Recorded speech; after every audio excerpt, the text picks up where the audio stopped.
Section 0, Opening Phase. 1. Tell us about yourself/give a brief self-introduction. Model points. Name, qualification, years of experience. Relevant clinical settings, aged care, acute psych, geriatric ward, community MH. Key skills/accomplishments. Interest in older persons' mental health. Readiness to work within NZ/EUS legal/ethical frameworks. Sample model answer, succinct. My name is a registered nurse with years experience in mental health and aged care, including dementia behavioral support, risk management, and family engagement. I am passionate about person-centered care, maintaining dignity, and safe medication practices. I have experience collaborating with multidisciplinary teams and applying trauma-informed, culturally safe approaches.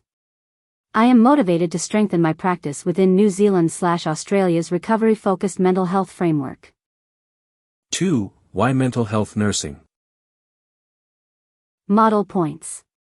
Interest in therapeutic communication and recovery goals. Meaningful long-term outcomes and relationship-based care. Commitment to safety and advocacy. 3. Why older persons' mental health specifically? Model points. Older adults have complex biopsychosocial needs. High vulnerability plus need for early detection of delirium/deterioration. Desire to protect dignity/rights. Opportunity to support families plus carers. Career goal aligns with NZ/EUS aged care and MH service models. Section 1, Experience with older adults. 4. Tell us about your experience working with older adults in mental health. Model answer points. Psychiatric plus geriatric presentations managed. Dementia-responsive behaviors, delirium, psychosis, depression. Focus on dignity, safety, cognitive assessment. MDT collaboration plus communication with carers/family. Section 2, Risk Assessment and Safety. 5. How do you assess risk in an older adult mental health patient? Model points. Suicide/self-harm screening. Aggression triggers plus wandering risk. Falls and mobility risk. Medication/interaction/polypharmacy risk. Safeguarding/neglect/financial exploitation. Reassess risk with any clinical/behavioral change. Escalate and document clearly. 6. What would you do if a patient expresses thoughts of self-harm or suicide? Immediate suicide risk assessment. Maintain observation until reviewed. Remove hazards plus safe environment. Escalate to medical officer/team lead. Develop safety plan. Document exact patient words. Section 3, Agitation and Responsive Behaviors. 7. How do you manage an agitated older adult with dementia or psychosis? Model points. Identify triggers, pain, infection, constipation, noise, overstimulation. Therapeutic communication plus calm approach. Avoid confrontation, validate feelings. Environmental modifications. Person-centered diversional strategies. PRNs only after non-pharm strategies fail, per order. Document patterns and review care plan with MDT. Section 4, Differentiating Conditions. 8. How do you differentiate dementia, depression, and delirium? Model points. Dementia, gradual decline. Depression, mood symptoms, preserved orientation early. Delirium, acute, fluctuating, inattention plus altered consciousness. Treat delirium causes early. Section 5, Medication Safety. 9. How do you ensure medication safety for older mental health patients? Model points. 7 rights plus double checks. Antipsychotic EPS monitoring, QD risk. Benzodiazepine sedation/fall risk. Anticholinergic burden. Lithium/valproate monitoring. Section 6, Capacity, Consent and Least Restrictive Practice. 10.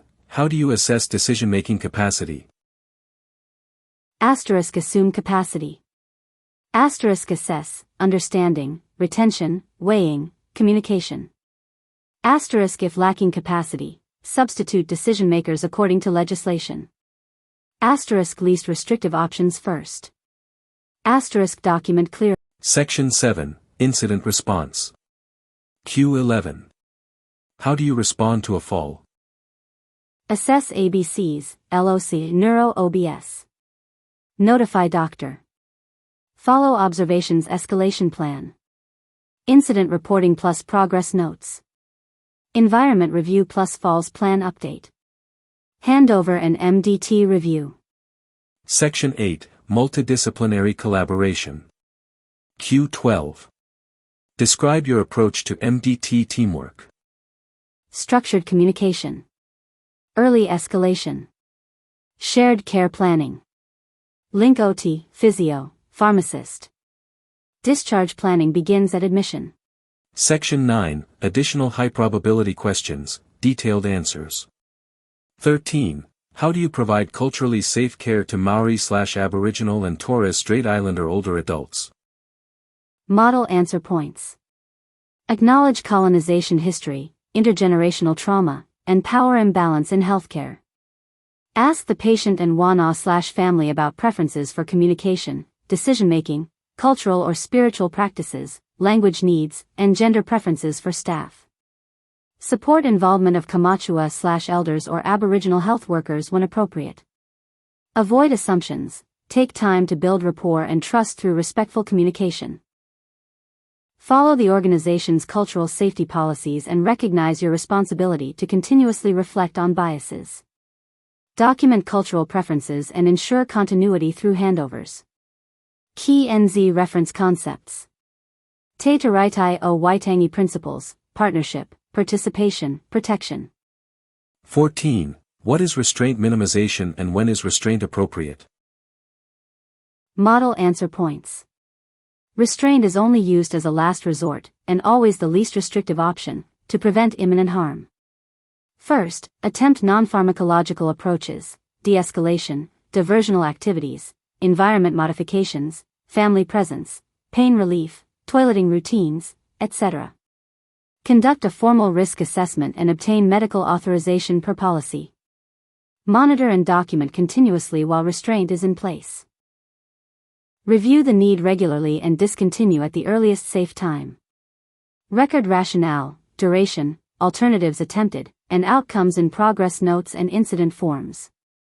15. How do you prevent and manage delirium in older adults?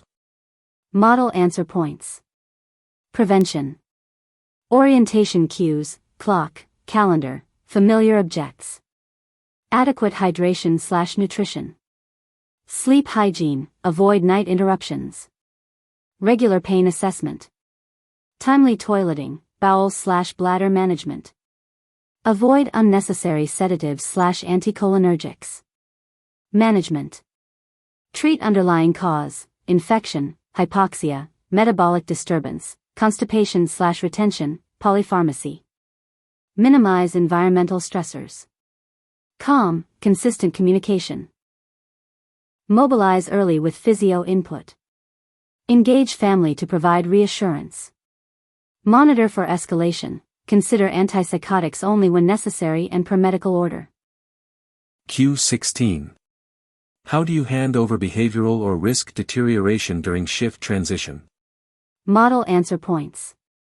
Use structured formats, ISBAR/SBR. Report baseline versus changes objectively.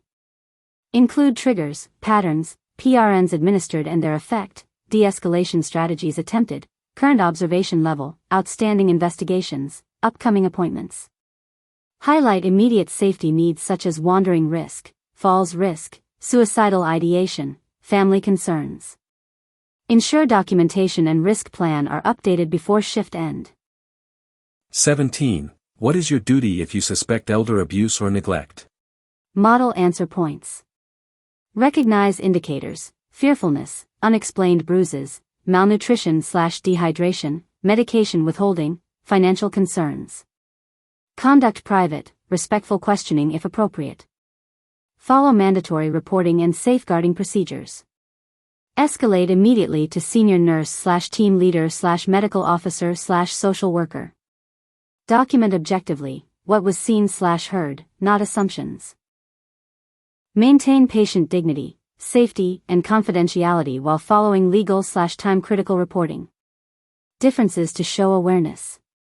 In NZ, refer to elder abuse protocols aligned with Health and Disability Commissioner Code and local DHB processes. In Australia, mandatory reporting for residential aged care under Serious Incident Response Scheme, SIRS. 18. Describe a challenging family dynamic in your approach. Model answer points, behavioral STAR framework. S. Patient with dementia resisting care, family insisting on physical restraint. T. Balance autonomy, dignity, and safety while maintaining relationship with family. A. Risk assessment, explained restraint risks, offered alternative safety measures, scheduled checks, sensor mats, diversional therapy, negotiated shared plan. R. Restraint avoided, behavior settled, falls prevented, family felt supported. Documented care plan and communication thoroughly. 19. How do you involve carers/family in care planning appropriately? Model answer points. Obtain consent from patient if they have capacity. Share information transparently within privacy policy boundaries. Encourage family to share routines/triggers/comforting strategies. Include them in behavioral support planning and discharge planning. Provide education about diagnosis, medications, and dementia behavioral expectations. Acknowledge caregiver stress and link them to support services if needed. 20. What strategies support safe discharge planning for older mental health patients? Model answer points. Start planning at admission. Involve MDT, psychiatry, nursing, OT, physio, pharmacist, social worker. Medication safety reconciliation and education. Assess functional status, mobility, continence, cognitive ability. Identify supports required at home, carers, a CAT assessment, AUS, NASC/needs assessment, NZ. Involve GP/community mental health team before discharge. Confirm crisis/safety plan and follow-up appointments. Document handover and communicate clearly with family/caregivers.